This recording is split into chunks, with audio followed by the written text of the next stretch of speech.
నేను first president అవగానే ఈ 2 లక్షలు ఉంచండి శివాజీ గారు, వీటితో లేని వాళ్ళకి ఏదైనా మంచి పని చేయని ఇచ్చిన నా సుమకి, అలాగే మా బావ డాక్టర్ రాజశేఖర్ గారికి, జీవిత గారికి, కమిటీ సభ్యులు మొత్తం అందరికీ నా హృదయపూర్వక నమస్కారాలు.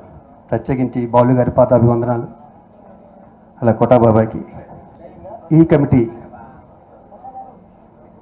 అద్భుతాలు చేయాలని, ఆపదలో ఉన్న వాళ్ళని ఆదుకోవాలని, ఎప్పట్లాగే మంచి పేరు తెచ్చుకోవాలని నా ముందున్న ప్రెసిడెంట్స్ నాకు చెప్పింది ఏంటంటే, మేము ఎక్కడెక్కడి నుంచో కష్టపడి సంపాదించి ఒక ఫండ్ తీసుకొచ్చి పెట్టాం, దాంట్లోంచి పైసా కూడా కదపకుండా మీరు కష్టపడి బయట నుంచి ఫండ్ తీసుకొచ్చి అసోసియేషన్ని లేనివన్నీ బాగా చూసుకోమంటే తూచా తప్పకుండా వాళ్ళ మాట నేను పాటించాను.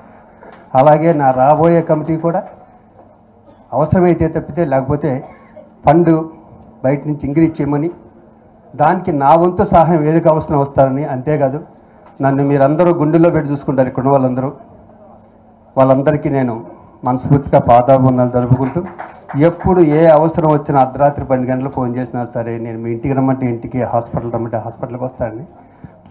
మీ అందరి సహాయం అవసరమని మనస్ఫూర్తి కోరుకుంటున్నాను. Thank you very much. Thank you.